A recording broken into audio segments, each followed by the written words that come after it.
Erling Haaland's story does not begin with fame, roaring stadiums, or record-breaking goals. It begins quietly, far away from the spotlight, in a small town where discipline mattered. More than dreams and effort mattered more than excuses. Born on July 21, 2000, in Leeds, England, Erling was surrounded by football from the very start. But his journey was never handed to him on a silver plate. His father, Erling Haaland, was a professional footballer, but instead of making things easy, that background made expectations heavier. From an early age, Erling learned a powerful lesson. Talent might open a door, but only work keeps it open. When his family moved back to Norway, young Erling grew up in Bryn, a small town with cold weather and even colder training grounds. While other kids played casually, Erling trained with purpose. He wasn't the most skillful kid on the field, and he wasn't the fastest either. What separated him was something deeper, an obsession with improvement. He didn't just want to play football, he wanted to dominate it. Even as a child, he had a rare focus. He listened more than he spoke, watched more than he celebrated, and trained more than he rested. At Bryn FK, his local club, Erling faced his first reality check. He was tall, awkward, and raw. Coaches didn't see a superstar. They saw potential mixed with problems. His touch wasn't perfect. His movements weren't smooth. Many players with similar flaws disappear quietly. Erling didn't. Instead of complaining, he doubled down. He trained his weak foot. He worked on his balance. He studied how strikers position themselves, how they timed runs, how they finished under pressure. While others left training satisfied, Erling stayed behind. One of the most important things about Haaland's mindset was his relationship with pain and struggle. He didn't fear it. He welcomed it. Cold mornings, exhausting drills, physical defenders, none of it scared him. To him, discomfort was proof that he was growing. This mentality would later become his greatest weapon. His breakthrough came when he joined Molde FK under coach Ole Gunnar Solskjaer. This was a turning point, not because fame arrived, but because responsibility did. At Molde, Erling was no longer just a promising kid. He was expected to perform. Mistakes were punished. Pressure was real. And under that pressure, many players crack. Erling evolved. His finishing became ruthless. His movement sharper. His confidence quieter but stronger. He wasn't loud. He let goals speak. Still, success didn't come without setbacks. There were games where he barely touched the ball. Matches where defenders outmuscled him.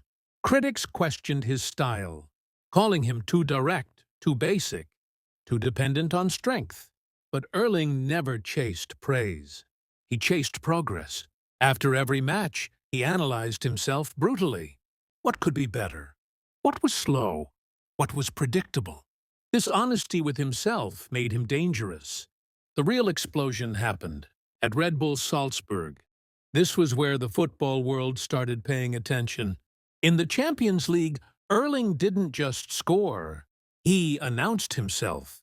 Goal after goal, against experienced defenders, under the brightest lights. Yet what shocked people wasn't just the numbers. It was his mentality. He celebrated briefly, then reset. No dancing, no drama, just focus. He looked like someone who expected greatness, not someone surprised by it. Behind the scenes, his discipline was extreme.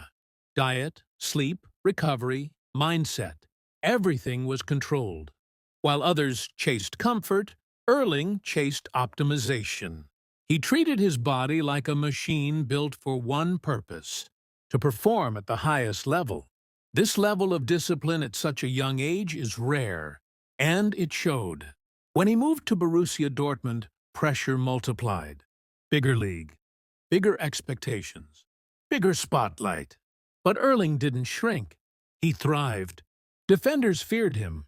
Fans admired him. Critics ran out of excuses. Injuries tried to slow him down, but even then he refused to feel sorry for himself. During recovery, he trained his mind. He visualized goals. He studied defenders. He came back sharper. What makes Erling Haaland truly inspirational is not just his goals, but his refusal to settle. Even after becoming one of the most talked-about strikers in the world, he spoke like a student, not a master. He talked about hunger, about improving, about staying grounded. He understood something many never do. Success is rented, and rent is due every day. His move to Manchester City was not just a transfer, it was a test. Could he dominate in the most competitive league in the world? The answer came quickly. Records shattered, doubts silenced. He didn't adapt slowly. He imposed himself immediately. Yet again, the same pattern appeared. Score, reset, repeat. No arrogance, no excuses. Erling Haaland's story teaches a brutal but beautiful truth. Motivation is not a feeling. It is a habit. Success is not luck. It is preparation meeting opportunity. He was not born unstoppable. He built himself piece by piece, rep by rep, goal by goal. When others searched for shortcuts, he chose consistency. When others chased attention, he chased excellence. This is only the beginning of his story. The foundations, the sacrifices, the mindset, everything that turned a quiet boy from Norway into a global force. And the journey is far from over. The second phase of Erling Haaland's journey is where pressure stops being a test and starts becoming a lifestyle. By the time he arrived at Borussia Dortmund, the world no longer asked, "Who is this kid?" Instead, the question became, "Can he keep doing this?" Expectations followed him everywhere, and every match felt like a verdict on his future. For many young players, this level of attention becomes a distraction. For Erling, it became fuel. At Dortmund, Haaland was no longer protected by surprise. Defenders studied him. Coaches designed plans specifically to stop him. Media headlines judged every performance. One missed chance felt bigger than 10 goals scored earlier. This is where mental strength matters more than physical power. Erling learned quickly that greatness is not about perfect days. It is about response. When he scored, he stayed calm. When he failed, he went silent and went to work. His training intensity increased, not decreased. While fans saw goals, behind the scenes he focused on small details. First touch under pressure, timing his runs by milliseconds, conserving energy so he could explode at the right moment. He didn't want to be flashy.